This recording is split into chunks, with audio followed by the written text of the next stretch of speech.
Buenas noches para todos y para todas, dando continuación a nuestra actividad científica mensual. En esta ocasión tenemos un tema del área de la pediatría. Vamos a hablar sobre neuroplasticidad y neurodesarrollo. Están con nosotros las licenciadas, las colegas Elizabeth Brites y Rosana Martínez, ambas kinesiólogas que se desempeñan en el área de la pediatría exclusivamente, una larga trayectoria, experiencia en pediatría, neurorehabilitación. Ellas son docentes de la carrera de kinesiología y fisioterapia, se desempeñan en el área asistencial. Eh, en el caso de la licenciada Elizabeth está en Senadis, en fisioterapia niños, y en el caso de la licenciada Rosana está en el Hospital de Clínicas también, en el área de neurorehabilitación pediátrica. Y estaré yo como moderadora y tengo también un pequeño material para compartir con ustedes sobre neuroplasticidad. Y yo estoy cubriendo también del área práctica hospitalaria la sala de internación pediátrica. Entonces nos toca también desde sala de internación ver niños que requieren de estimulación temprana y todo lo que es el abordaje neurodesarrollo. Y yo creo que no sé si podemos empezar, profe, y así. Bueno, Sí. Genial, entonces acá tengo un pequeño material, voy a compartir.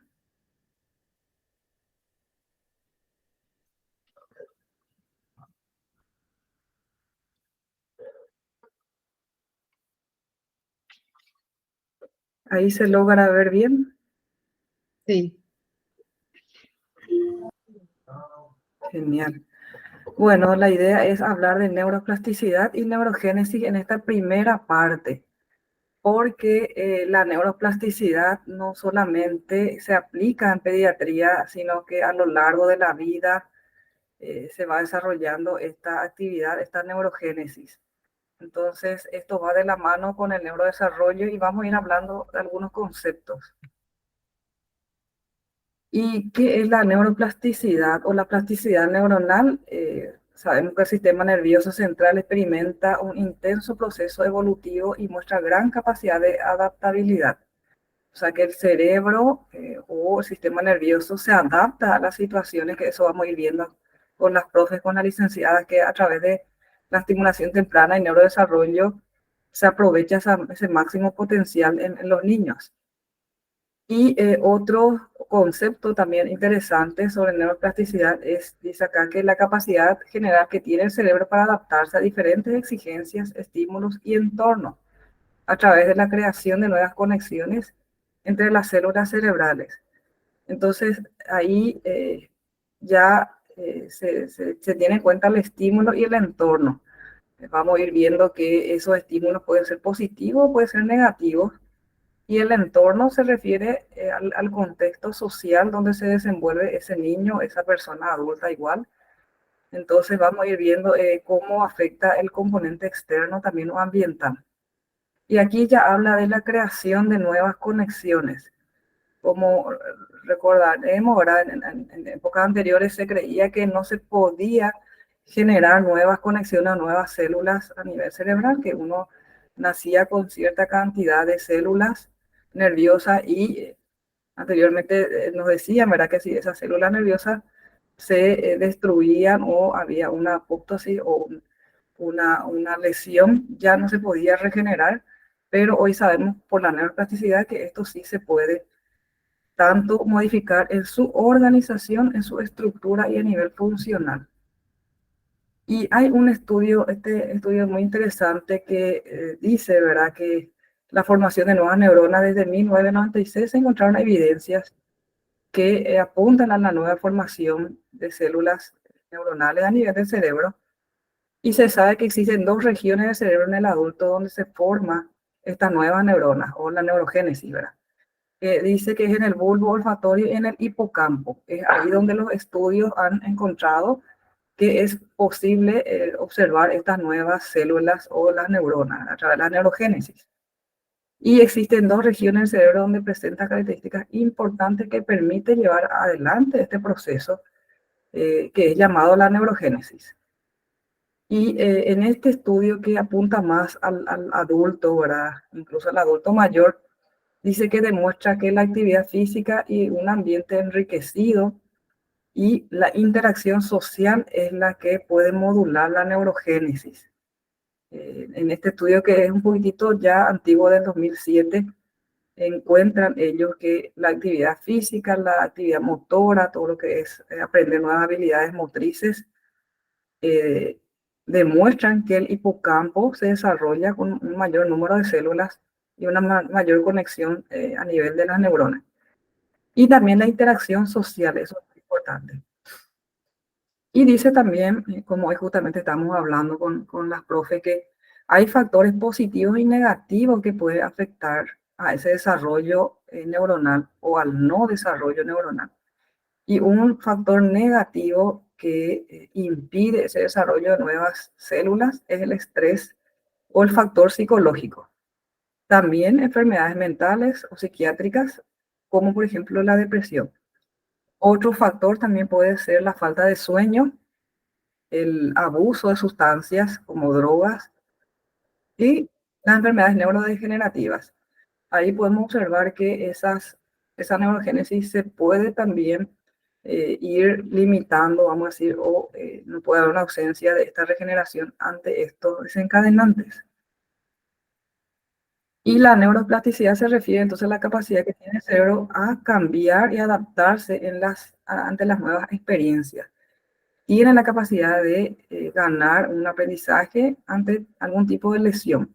La habilidad que tiene ese niño, ese adulto, de ganar esa destreza, esa habilidad o ese aprendizaje a nivel cognitivo es posible. Y este proceso se desarrolla a través de la neurogénesis y sinaptogénesis, incluso la angiogénesis. Este estudio es un poco reciente, ven ahí, del 2021, ¿verdad?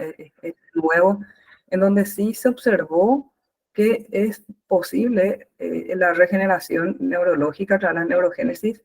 También es posible la formación de estas conexiones axonales, las dendritas, y también a nivel vascular cerebral, la formación de estos vasos, la angiogénesis a nivel de cerebro, que sabemos que eso es importante para la irrigación cerebral. Y esta interacción entre los astrocitos, la microglia, las neuronas, se modulan a través de la neuroplasticidad. Y ahí promueve al circuito neuronal, ¿verdad? Aumenta el número y la función de la sinapsis. Ahí está la palabra clave, ¿verdad? Puede entonces aumentar el número y la función de estas neuronas a través de la neurogénesis. Incluso la remodelación cerebrovascular. Este dato es muy interesante en patologías, además del neurodesarrollo propio del niño, de las patologías neurodegenerativas en el adulto, ¿verdad?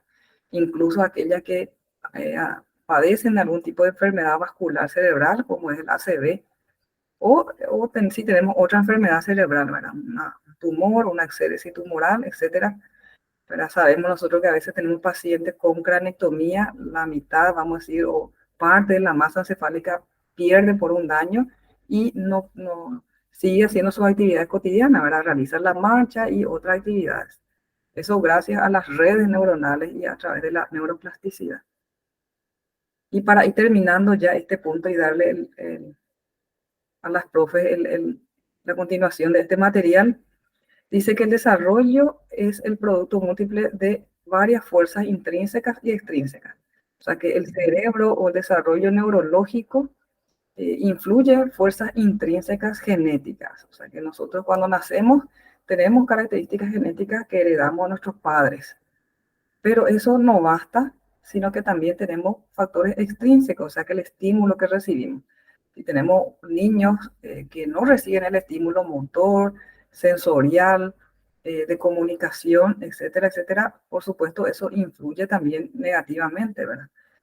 Y como dice ahí, ¿verdad? Influye directamente en la perfección y en el retraso motor del infante, positiva o negativamente, como nosotros estemos utilizando estos dos componentes. Y tal como un alimento nutre al cuerpo, dice, la estimulación desarrolla la inteligencia. Entonces el desarrollo el neurodesarrollo no solamente se limita a la destreza motora, que a veces nosotros los kinesiólogos es lo que más nos preocupa, ¿verdad? Que camine el niño, que realice esa habilidad. También la inteligencia o la cognición va de la mano, va trabajando de manera conjunta. Y su gran objetivo es mejorar la calidad de vida de ese niño y por supuesto de su familia. Y en este material habla que esta evidencia científica respecto al neurodesarrollo y la neuroplasticidad, un 80% se logra en los primeros años de vida, ¿verdad? Hoy las profes nos van a comentar un poquito esa estimulación de neurodesarrollo, hasta qué edad uno puede aprovechar al máximo y trabajar, ¿verdad? Y si pasa cierto tiempo, porque esa destreza motora va a tener después otras consecuencias si no logra, ¿verdad? Ese estadio.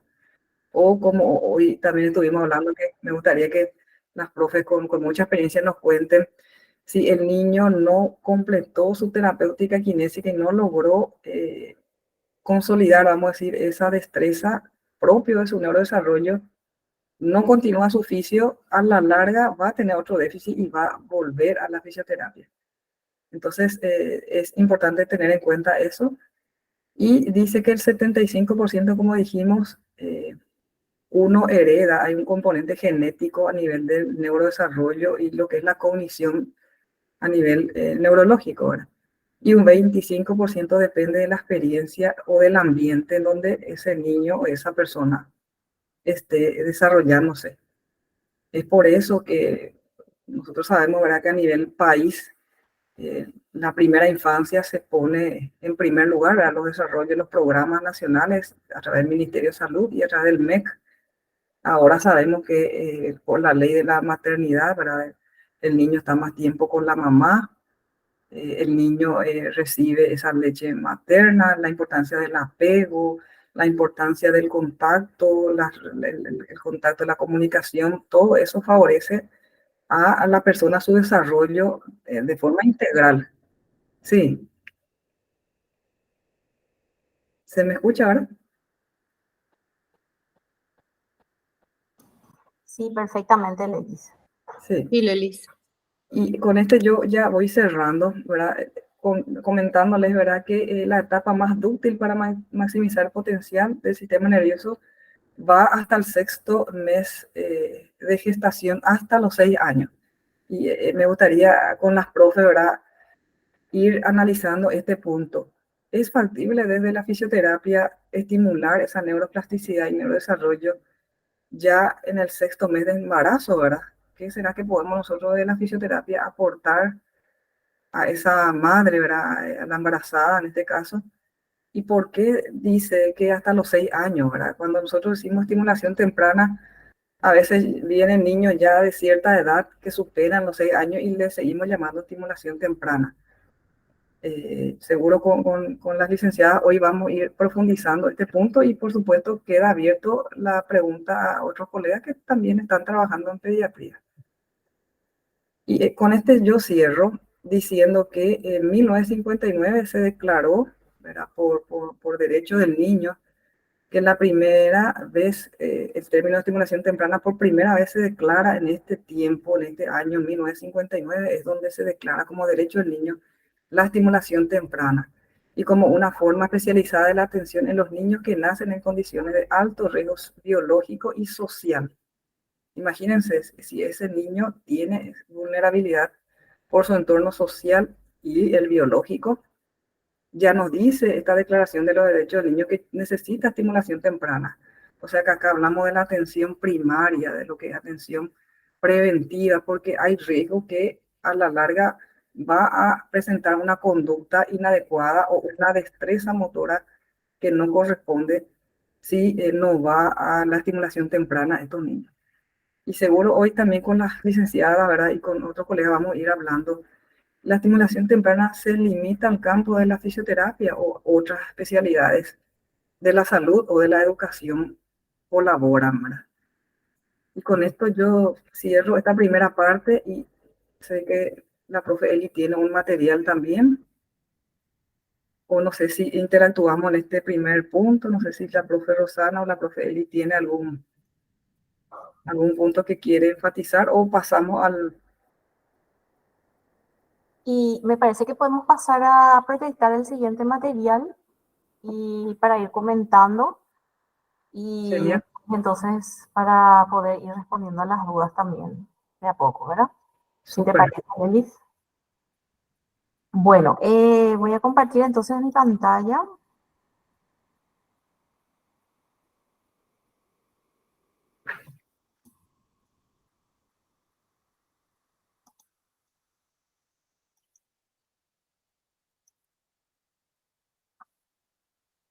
Eh, no sé si ya se visualiza. Sí, sí, Bueno, entonces yo quiero hablarles primeramente entonces de lo que es una pincelada rápida, ¿verdad? De lo que es el desarrollo psicomotor, para después justamente hablar de la importancia de la neuroplasticidad. Entonces, ¿qué es el desarrollo psicomotor? Es una progresiva adquisición de habilidades en el niño, es producto, es una manifestación externa de la maduración que se va produciendo en el sistema nervioso central. Este desarrollo tiene una secuencia clara y predecible. Sabemos que va de sentido céfalo-caudal y va de proximal a distal. El desarrollo psicomotor es dependiente de los estímulos externos y de las experiencias del niño, aparte, ¿verdad?, de lo que viene ya, vamos a decir, genéticamente determinado. Tenemos también la influencia de lo que son los estímulos y las experiencias del niño. El desarrollo psicomotor se puede dividir en áreas: el área motriz, gruesa y fina, área cognitiva, social y área de lenguaje.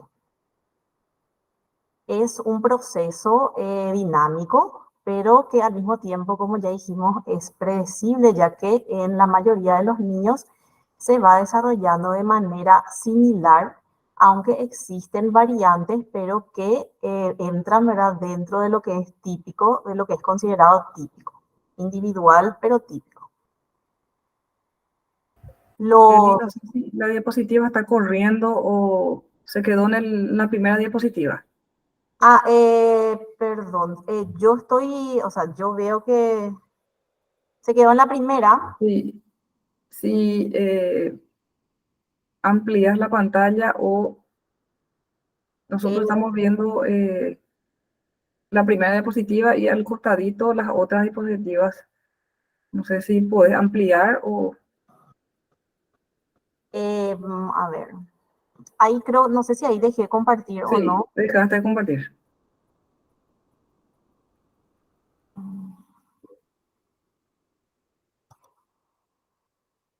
Voy a ir otra vez a ver si ahí pueden visualizar.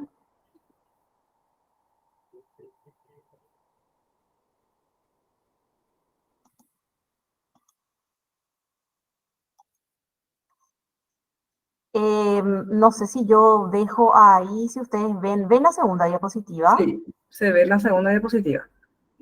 Bueno, entonces vamos otra vez ahí o sea, lo que les estuve comentando, que es la adquisición de las habilidades del niño, que es una manifestación externa de la maduración del sistema nervioso central, con una secuencia clara y predecible, en sentido céfalo-caudal y de proximal a distal. Además de lo que ya viene, digamos, genéticamente determinado, sabemos que es dependiente de los estímulos y de las experiencias del niño, y podemos dividir el desarrollo psicomotor en áreas: el área motriz, gruesa y fina, que bueno, nosotros como kinesiólogos vamos a influir, vamos a trabajar, enfatizar, ¿verdad?, en lo que es en el área motriz gruesa, pero no se puede separar, ¿verdad?, de las otras áreas que son el área cognitiva, social y lenguaje, que está todo asociado, y a la par que vamos trabajando el área motriz también, quieras o no, se va influyendo y estimulando, ¿verdad?, las otras áreas. Es un proceso complejo, dinámico, predecible. ¿Y por qué se dice que es predecible? Porque se va desarrollando de manera similar en todos los niños con ciertas variantes típicas e individuales.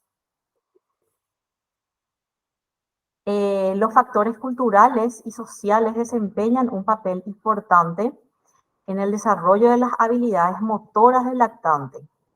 Es por eso que las actividades que realicen los padres con sus hijos influyen en el desarrollo psicomotor del niño. Por eso es que siempre insistimos, ¿verdad?, en las sesiones, en las terapias, que es muy importante que los padres, lo que nosotros le vamos enseñando, vayan trabajando diariamente eso con su niño, ¿verdad? Porque a la sesión vienen poco tiempo con nosotros. O sea, por ejemplo, en clínicas nuestras sesiones son de media hora, a lo mejor 1 o 2 veces por semana, pero el resto del tiempo, de las horas, de los días de la semana, el niño está principalmente en su entorno familiar. Y de ahí entonces la importancia del trabajo de los padres con el niño. Y justamente hablando de los factores culturales y sociales, les traje aquí un ejemplo de cómo influye, cómo esos factores pueden influir.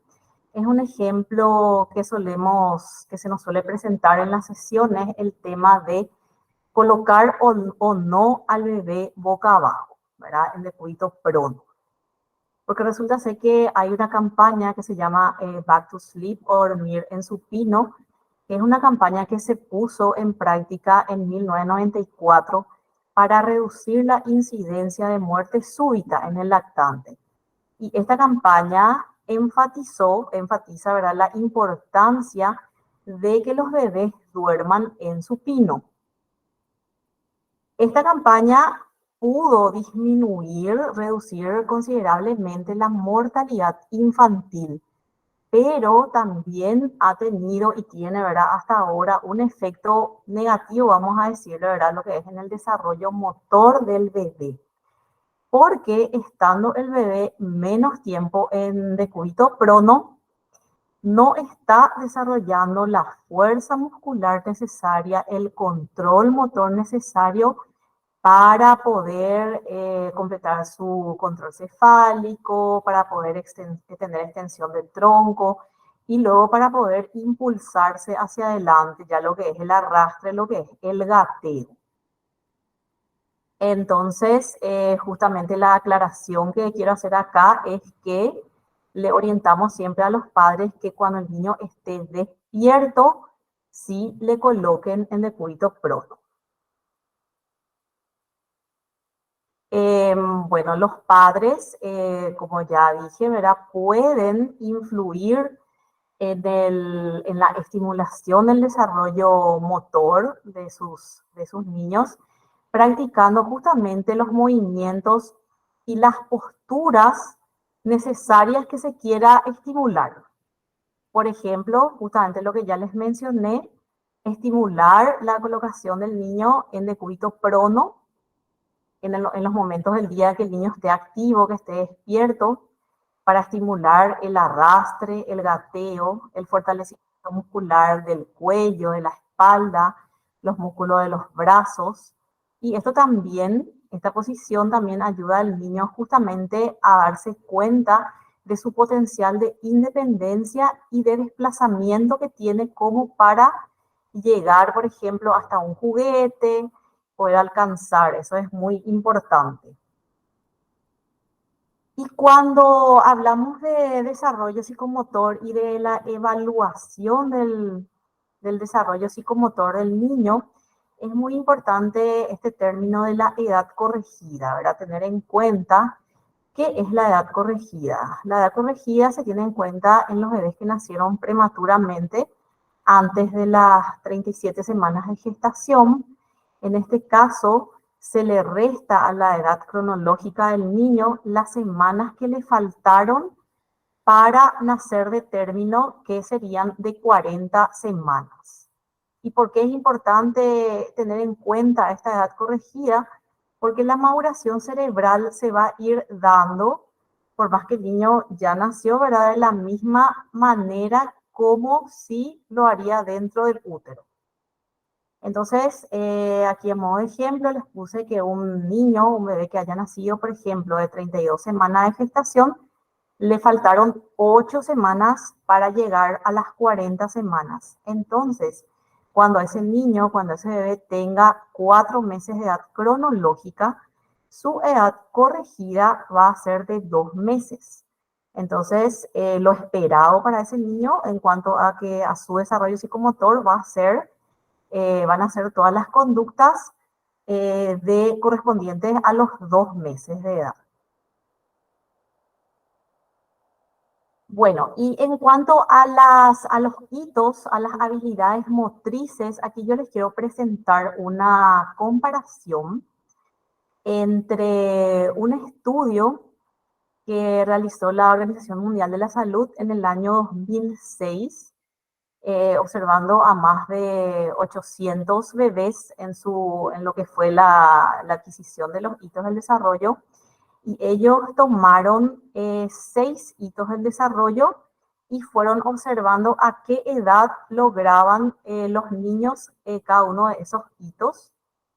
Aquí yo les coloqué la media de edad de adquisición de cada hito y después les quiero hacer una comparación con el desarrollo motor que fue estudiado por Arnold Hessel ya en 1940, que él hizo un estudio, ¿verdad? Y estableció unas pautas de desarrollo psicomotor. Bueno, entonces el primer ítem que vemos aquí es el sentado sin ayuda. La media de adquisición es a los 6 meses. Gatear en 4 puntos, rodillas y manos, 8,5 meses. De pie con ayuda, a los 7,6 meses. Caminar con ayuda, 9,2 meses. De pie sin apoyo, 11 meses. Y caminar solo, 12,1 meses. En esta diapositiva vemos, les coloqué aproximadamente lo que serían los mismos, cómo denominó Hessel a cada una de esas conductas, que serían las mismas que tomó la OMS en el 2006 para hacer la comparación. Sería que se mantiene sentado inclinado hacia adelante con apoyo anterior de manos, 7 a 9 meses. En prono se eleva en manos y rodillas y gatea 10 a 12 meses. Tomado en las manos, permanece parado soportando todo su peso de 10 a 12 meses. Y a los 1 año, gatea con gran presteza, con gran habilidad, velocidad. Puede pararse sin ayuda y camina tomado de una mano. Y luego ya a los 18 meses que camina velozmente. O sea, lo que podemos ver es que prácticamente podemos decir que las edades de desarrollo prácticamente no variaron, porque siempre hay un rango de, esto no es que tiene que suceder exactamente a tantos meses, sino que siempre hay un rango que se considera normal. Y entonces, ¿qué es lo que se concluyó luego de este estudio del 2006? Haciendo la comparación de cómo pensábamos antes que era el desarrollo psicomotor y cuál es el concepto de cómo es el desarrollo psicomotor actualmente, ¿verdad? Antes se pensaba que era un desarrollo lineal en el que todos los bebés tenían que pasar por los mismos hitos y a un ritmo de adquisición constante, siendo invariable el orden, y ya se consideraba como un signo de alarma si el bebé no seguía a rajatabla este orden de logro de los hitos. Pero sin embargo ahora se sabe que el desarrollo psicomotor es un desarrollo que no es lineal o escalonado, en el que el orden de adquisición puede ser diferente en algunos hitos y a un ritmo variable que es específico para cada bebé, pero dentro de unas ventanas, dentro de un rango de tiempo concretas. O sea, de repente, como ejemplo, no es necesario que el niño sí o sí primeramente gatee para después pararse y caminar. Puede ser que el niño primeramente se pare, inclusive dé sus primeros pasos y luego gatee. O inclusive se encontró que un pequeño porcentaje de los niños no gatearon, pero que igual se consideró que su desarrollo psicomotor fue normal, ¿verdad? O sea, no fue considerado patológico porque no hayan gateado. Bueno, entonces, en cuanto a la plasticidad cerebral, que es la capacidad del sistema nervioso central para adaptarse, sea para recuperar funciones en el caso de que ya hubiese un daño, o para adaptarse a nuevos requerimientos ambientales, o sea, para aprender. El cerebro está permanentemente cambiando en función de su actividad.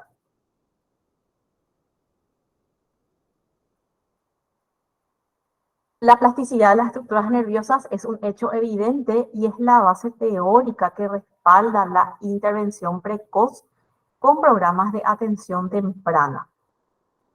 Y debido a la neuroplasticidad, es evidente que muchos niños que ya inclusive estén afectados por patologías neurológicas logren un desarrollo aceptable a pesar de la existencia de mal pronóstico asociado a esa patología.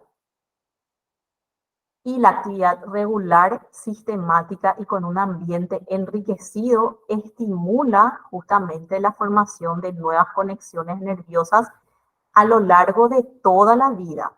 Pero, como ahora sabemos, ¿verdad? Es a lo largo de toda la vida, pero durante los primeros años de vida, hasta los 6 años, es donde más se da esta oportunidad de la formación de las nuevas conexiones nerviosas y de la plasticidad.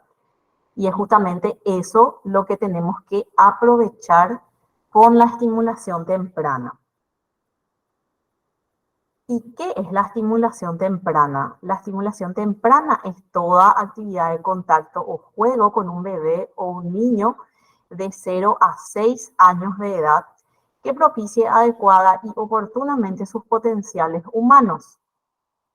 Se interviene a partir de una evaluación del niño, de su entorno socioafectivo y se establecen los objetivos y las estrategias a utilizar. Y repito nuevamente el rol de los padres en la estimulación del desarrollo psicomotor, que es fundamental. La estimulación temprana no solamente realizamos nosotros los kinesiólogos, sino que la estimulación temprana puede ser realizada por todos los profesionales del área de la rehabilitación, que además del kinesiólogo incluye el terapista ocupacional, el psicólogo, psicopedagogo, fonoaudiólogo, psicomotricista. Cada uno va trabajando en lo que es la estimulación temprana en su área. Y siempre es importante, por supuesto, ¿verdad? El conocimiento, por más que nosotros como kinesiólogos enfaticemos más la función motora gruesa y trabajemos esa área, la importancia de nuestro conocimiento del desarrollo psicomotor en las demás áreas también, para que si notamos que hay un déficit, un retraso en otra área del desarrollo, nosotros podamos derivar al profesional pertinente para tratar esa otra área. Por ejemplo, si hay un retraso en el lenguaje, para derivarle al fonoaudiólogo, si hay problemas de conducta, para que inicie sesiones con un psicólogo especializado en estimulación temprana, por ejemplo, ¿verdad? Pero es importante saber que el movimiento corporal es fundamental para el desarrollo de las redes neuronales, sobre todo especialmente en los 2 primeros años de vida. O sea que en los primeros años de vida, en este primer momento, digamos que la principal función de la estimulación temprana la vamos a tener nosotros los kinesiólogos, tratando de que ese niño logre todas sus habilidades motoras gruesas hasta llegar a caminar en forma independiente. Y ya para concluir y dar luego la palabra a la licenciada Rosana, entonces les resumo otra vez acá que existe una gran variabilidad en la edad de adquisición de los hitos motores, siendo esto completamente normal. Y por eso es que debemos ser muy cuidadosos y no alertar a los padres, a las familias, si el niño no consigue un hito del desarrollo aún, pero que esté todavía dentro del rango de edad esperada. Solo nos debería preocupar si es que un niño no realiza más de un hito motor fuera de la edad esperada y, por supuesto, si vemos otras manifestaciones que nos parezcan llamativas, por ejemplo, una hipertonía, una hipotonía o que hayan convulsiones, por supuesto que eso también ya va a meritar una evaluación ya más minuciosa y para ver qué diagnóstico podría haber ahí. Y por eso era muy importante siempre realizar las evaluaciones continuas para comprobar que el desarrollo se esté llevando a cabo de manera adecuada. La neuroplasticidad es la capacidad del sistema nervioso de modificarse tanto en su estructura como en su funcionamiento. Estos cambios se producen por la interacción con el entorno y tienen lugar durante las diferentes etapas del desarrollo, pero principalmente durante la primera etapa. La estimulación temprana y las experiencias positivas cobran un papel muy importante en estas etapas iniciales del desarrollo, influyendo de manera significativa en la neuroplasticidad. Bueno, y con eso termino entonces yo mi presentación.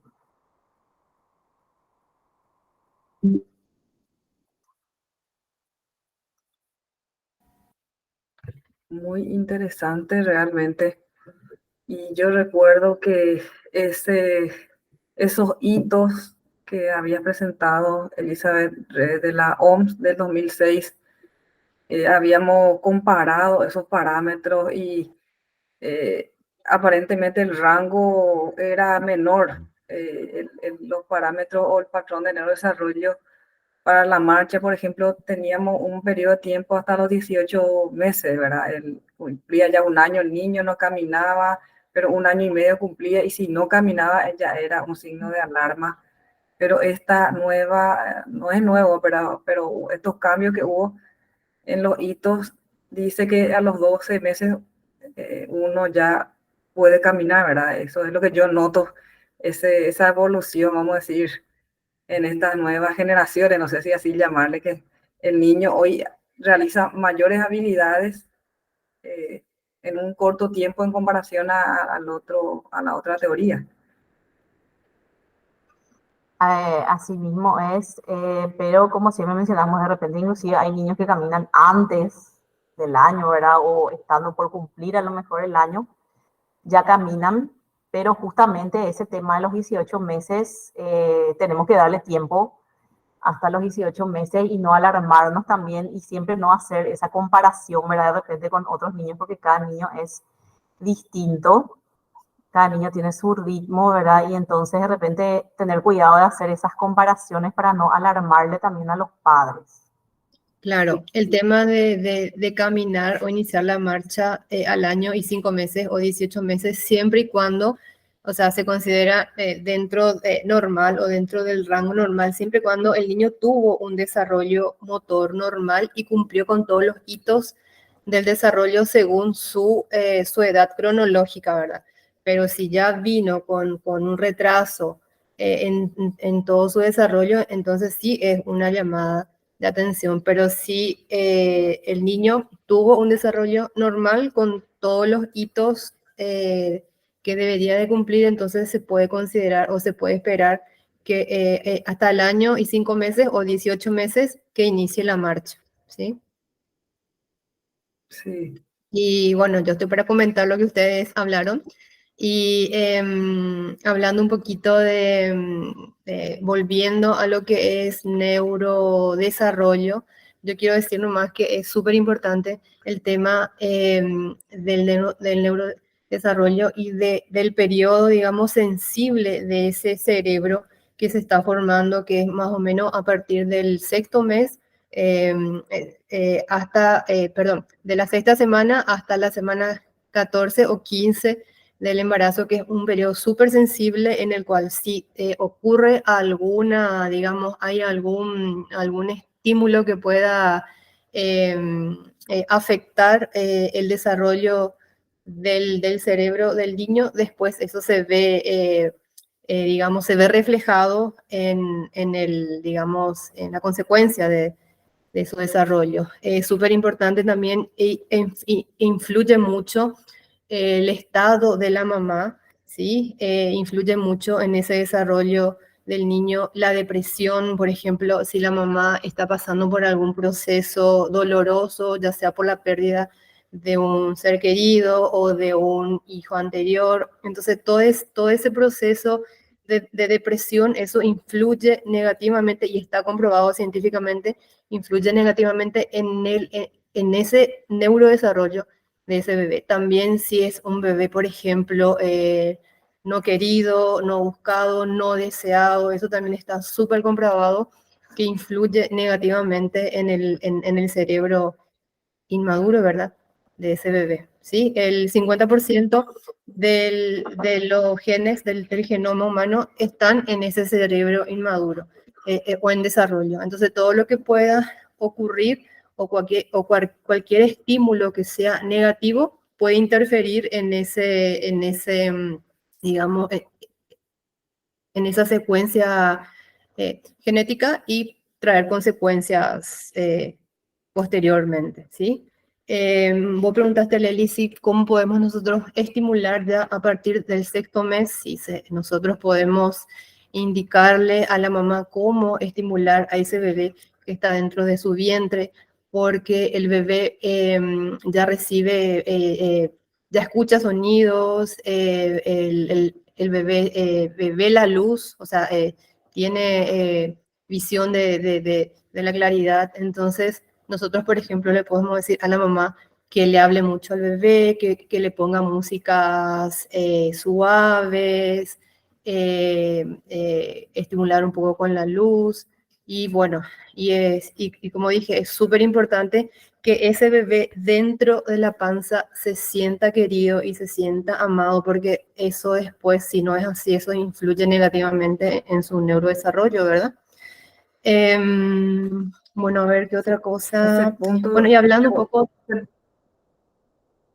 sí, ese punto, Rosana, así como experiencia, ¿verdad? Eh, no sé si se me escucha bien ahí. ¿Sí? Sí. Que el estímulo auditivo fue notable para mí en la experiencia de terapia intensiva, que el niño nace, no le conoce al papá, se va directo a UTI, y en las recorridas o en las visitas, como el niño escucha la voz del papá, que nunca le vio al papá, ¿verdad?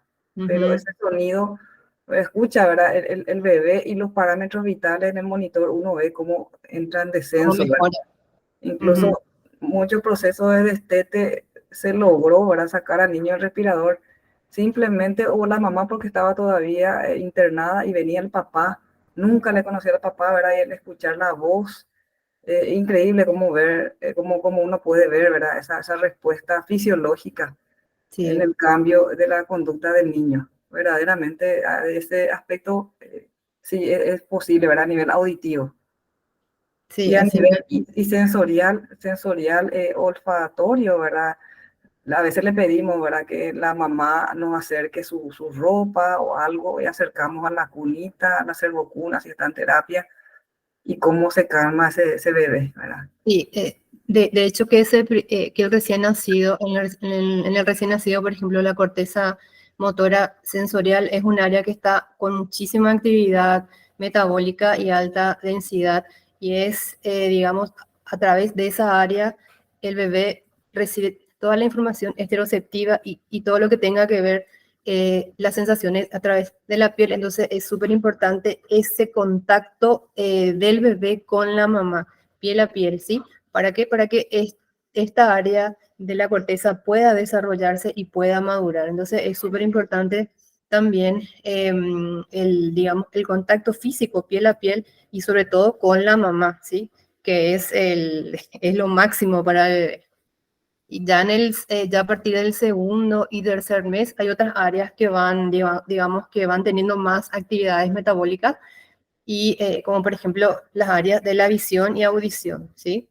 Y em, ¿qué más? Después hablamos un poquito de lo que es neuroplasticidad, y yo quiero decir algo, bueno, está bien, tenemos neuroplasticidad hasta o sea, muchos años después, pero esa neuroplasticidad de nada sirve si no se trabaja. O sea, no porque digamos, tiene neuroplasticidad, déjale nomás, va a caminar solo o va a mover solo. O sea, hay que entrenar esa neuroplasticidad, ¿sí? Si no se pierde, o sea, lo que no se usa se pierde, lo que no se entrena se pierde. Y por ejemplo, en un ejemplo, si hay por ejemplo, un bebé con algún déficit motor, por ejemplo, una hemiplegia, nosotros decimos, bueno, sí, va a mover su brazo o su pierna porque tiene neuroplasticidad cerebral. No, nosotros tenemos que entrenar esa neuroplasticidad para que se puedan crear nuevas conexiones, para que pueda, o sea, sea positiva esa respuesta al estímulo, ¿sí? ¿De qué otra cosa preguntaste, Leli, hoy que dijiste? Ahí, sobre ese punto Para comentar más. le quería preguntar su Sí, experiencia. Está aquel que estimula muy poco siendo mamá, bueno, le tiene la cunita, le tiene, vamos a decir, sí. envuelto, pero está aquel que sí recibe una sobreestimulación, e incluso a veces la mamá dice demasiado, ya quiero que camine, y ya le pone en el andador, ya le pone con esos aparatos de sostén para que se pare, esa sobreestimulación, muchos juguetes, muchos colores. ¿Eso también tiene un efecto negativo? Sí, sí, sí, o sea, son dos extremos, la falta de estimulación y la sobreestimulación. La falta de estimulación por ahí se da más en los padres que son padres primerizos, ¿sí?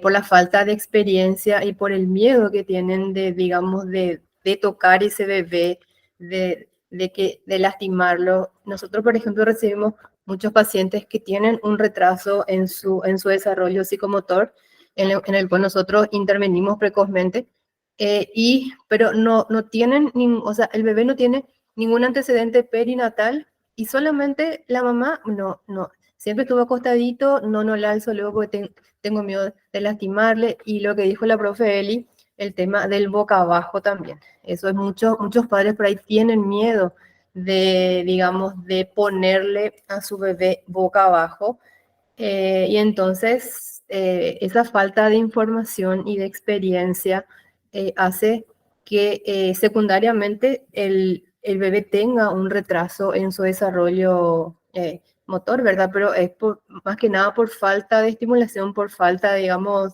de experiencia. Y entonces es súper importante el boca abajo en los periodos en los que el bebé está despierto. O sea, de nada me sirve poner boca abajo al bebé que está dormido. O sea, yo necesito que esté despierto para que empiece a activar la musculatura posterior para lograr su control cefálico, lograr fuerza en la espalda, para después que pueda sentarse, pueda gatear, o sea, para que pueda seguir con su desarrollo, ¿sí?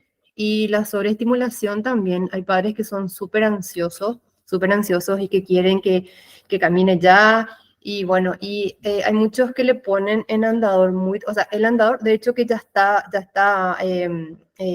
prohibido en algunos países. Y entonces le ponen en andador en etapas muy tempranas al bebé. Y entonces una de las consecuencias es que el bebé, al ponerle en el andador y no estar todavía preparado biológicamente, o sea, sus huesos todavía tienen una propiedad que se llama plasticidad biológica, que se deforman o se forman según la presión o la distensión que recibe. Entonces, si le ponen en un andador muy temprano y el bebé hace descarga de peso, sus huesos, un bebé de 6 meses todavía no está preparado para soportar el peso de ese cuerpo. Entonces, hay un montón de consecuencias ortopédicas que puede llegar a tener, aparte de los accidentes también que produce el andador, ¿verdad? O sea, Hay bebés, vos le pones, por ejemplo, al niño dentro del andador y te dice el papá, sí, vuela, camina, se va, pero vos le sacás del andador y el bebé o el niño no tiene esa seguridad que le da el andador, entonces tienen un retraso digamos, en la adquisición de la marcha, porque les falta ese sostén esa seguridad que le da el andador, ¿sí? Después también hablaste, Leli, hoy de qué consecuencias puede tener un niño que no termina con su terapia, ¿verdad? Sí. Según mi experiencia, muchas veces los padres, o sea, el, am, el objetivo del padre o la madre es que camine su hijo, ¿sí? ¿Verdad? Camina y ya no le traen a la terapia, ¿sí? Y entonces el niño no terminó bien la terapia. Nosotros no pudimos trabajar otras actividades u otras, digamos, funciones.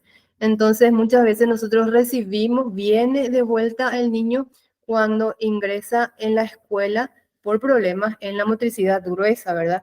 Y relacionado también, o sea, problemas de motricidad fina también, relacionados con la motricidad gruesa. ¿Por qué? Porque ese niño no terminó con la terapia, no, o sea, no pudimos trabajar todo lo que teníamos que trabajar con él. Entonces es súper importante eh, que nosotros podamos saber evaluar al niño y darle las pautas a los padres de cuándo debe de finalizar la terapia, ¿sí?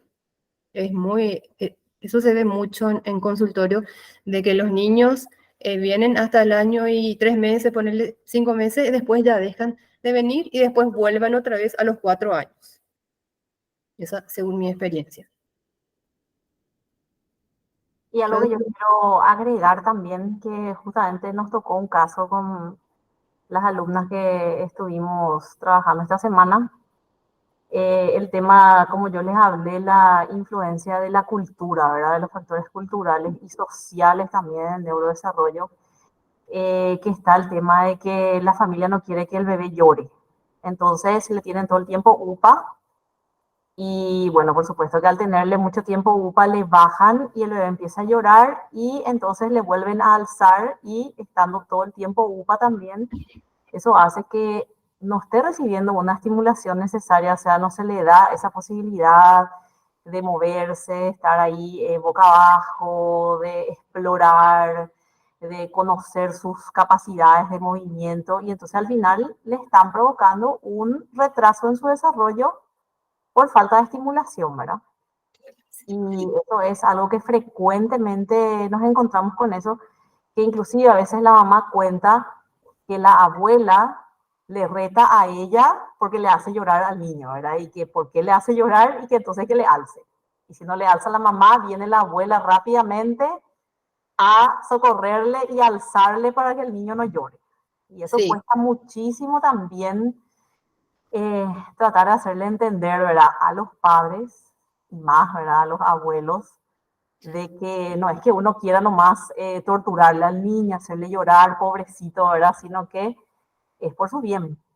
Sí, y ahí sobre ese punto, o sea, a mí me parece que lo más importante quizás no sea ese retraso en su desarrollo, sino la falta de capacidad de frustración que tienen esos chicos. Eso es súper importante porque hoy en día eso es lo que les falta, ¿sí? Falta de esa capacidad de que ellos puedan resolver sus problemas, ¿sí? Y eso ya viene muchas veces desde cuando son bebés con el tema del apego, ¿sí? Es súper importante también el tema del apego, pero la persona que va a realizar el apego, o sea, ya sea el cuidador, el papá, la mamá tiene que ser lo suficientemente sensible como para saber leer la información o eso que le está manifestando el bebé, ¿sí? Porque muchas veces el bebé llora sin razón alguna, o llora porque tiene hambre o porque tiene sueño, entonces el cuidador debe ser lo suficientemente sensible para saber, digamos, para saber cuál es esa necesidad que está teniendo en ese momento para poder cumplir o cubrir esa necesidad, ¿sí? y no ser muy permisivo, eso también, y por ahí cuesta mucho también, sobre todo cuando uno es padre primerizo, de dejarle llorar nomás al bebé, pero hay que ver por qué está llorando, o sea, cuál es el motivo por el cual está llorando. Entonces tenemos que ser lo suficientemente sensibles como para saber reconocer cuál es la causa, ¿sí?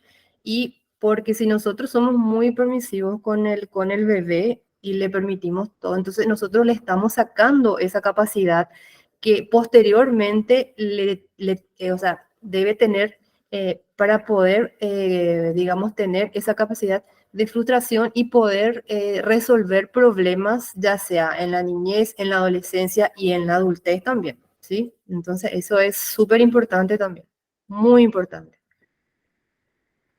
Súper. No sé si tienen preguntitas en el chat, por lo menos no leo ninguna pregunta.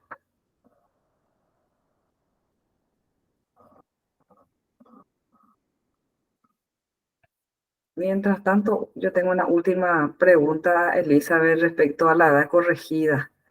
A veces hacemos el cálculo, aún no llegó, y la exigencia que le aplicamos al niño va a ser esperar la edad corregida para que logre el patrón, o igual vamos a avanzar con la terapéutica teniendo en cuenta la edad real, Bueno, la edad entonces cronológica, o vamos a tener en cuenta la corregida. en el caso, entonces vamos a primero calcular su edad corregida en el momento que le vamos a evaluar, y entonces lo que nosotros vamos a esperar de ese bebé para considerar típico o normal, vamos a decir, ¿verdad? Va a ser que él logre, o sea, mínimamente por lo menos eso que corresponde a su edad corregida. Como yo les puse el ejemplo, un bebé que tenga edad cronológica 4 meses, pero que tenga edad corregida 2 meses, si él cumple con los hitos de 2 meses, está bien. O sea, el desarrollo psicomotor de ese niño está bien, o sea, no está retrasado. Ahora, si ya está por debajo de lo que es esa edad corregida, sí ya nos debería llamar la atención. Y lo que yo veo según mi experiencia es que cuando es un niño que fue prematuro, pero que no tiene ningún daño neurológico, generalmente los primeros meses nomás tiene ese retraso normal, vamos a decirle lo que es la edad corregida, pero después rápidamente ya va como equiparando su desarrollo a lo que sería el desarrollo de un niño que haya nacido a término, ¿verdad? Por eso es que muchas veces un bebé que nació prematuro, a lo mejor al año igual ya está caminando, ¿verdad? Porque es como que en un momento dado empieza ya como a avanzar y a ponerse igual, más o menos prácticamente, ¿verdad? A lo que sería un bebé de término.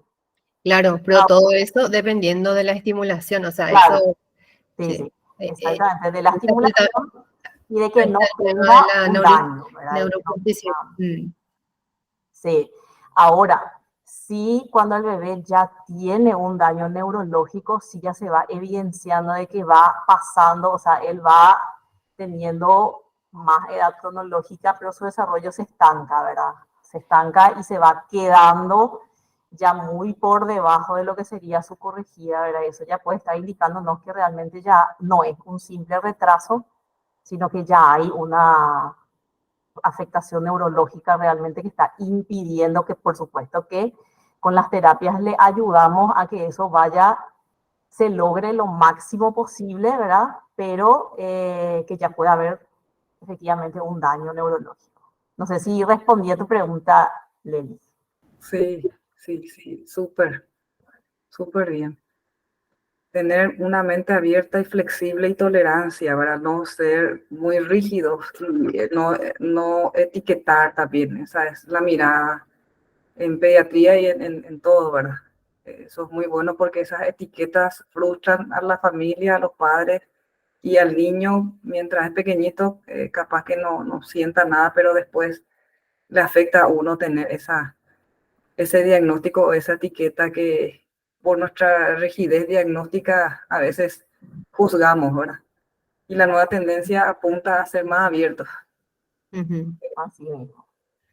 Genial. Sí. Y bueno, yo creo que ya, no sé si hay alguna palabra de cierre o algo, licenciada Rosana o Elizabeth.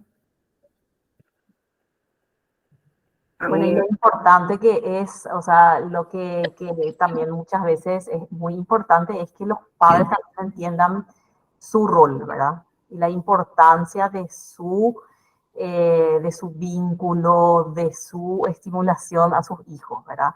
Que muchas veces no es que porque uno le trae las terapias nomás ya está, ¿verdad? Entonces, igual, por más que le traiga sus terapias regularmente, los padres tienen que trabajar en la casa. Sí, los padres son los primeros estimuladores, ¿sí? Ellos son los primeros estimuladores y nosotros tenemos que saber entrenar bien a los padres para que ellos puedan continuar con jugando, ¿verdad? Porque es jugar, o sea, nosotros jugamos con los niños en la casa, ¿sí? Así mismo. Y bueno, antes de cerrar, agradezco realmente a las profes, a la licenciada Rosana, a la licenciada Elizabeth, de parte de la Asociación de Kinesiólogos agradecemos este espacio, ¿verdad? Este tiempo destinado a dar sus experiencias y sus conocimientos en este tema. Y quería aprovechar un pequeño espacio de publicidad para el evento que se viene. Si me dan un minutito, voy a proyectar el flyer y les voy contando rápidamente sobre esta actividad científica que justamente va a ser de hoy en 8, empieza el próximo jueves. Acá proyecto el flyer del Congreso Científico de Estudiantes de Kinesiología y Fisioterapia, que empieza el jueves 31, el viernes 1 y el 2 de septiembre en el Hospital de Clínicas. La temática va a ser mesas redondas, simposios, disertaciones. Las mesas redondas va a estar muy interesante porque va a haber un equipo multidisciplinario hablando sobre un tema, varias miradas sobre un tema y va a estar muy interesante ese debate. Creo que hay 3 temas del área de pediatría que se van a tocar y también talleres en pediatría para los colegas que están conectados y que están trabajando en pediatría. Y el costo es accesible, pueden seguir en estas redes sociales, no recuerdo ahora exactamente el monto, pero muy accesible porque incluye la jornada con una carga horaria de 18 horas más el taller. Y hay varios talleres para todas las especialidades áreas, entonces está abierta esta invitación.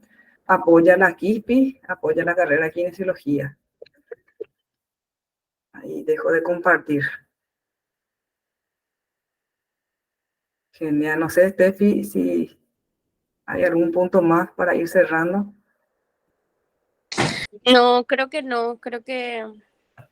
está todo ok. Para los socios que quieren los certificados me escriben con su nombre completo y un correo electrónico.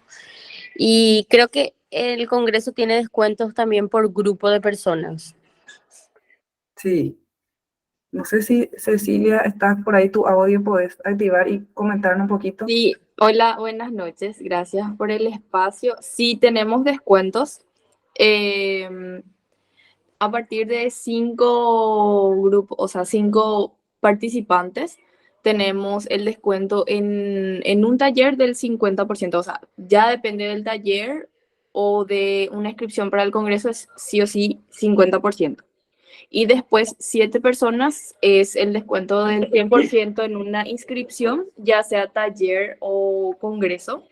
Y después, si son 10 personas, es la inscripción del 100% gratis, más un taller a elección y así. Súper. Cualquier consulta pueden entrar en la página del Instagram, que está Séptimo Congreso, calle F1. Y gracias. Sí, genial, muchas gracias. Muy bien, entonces damos por finalizado esta reunión científica. Muchas gracias, Elizabeth, Rosana, Steffi. Nos encontramos el siguiente mes con más temas. Creo que vienen los temas del área respiratoria. Y en septiembre muchas novedades por el mes del kinesiólogo, ¿verdad, Steffi? Así mismo, en septiembre es nuestro mes y está cargadísimo.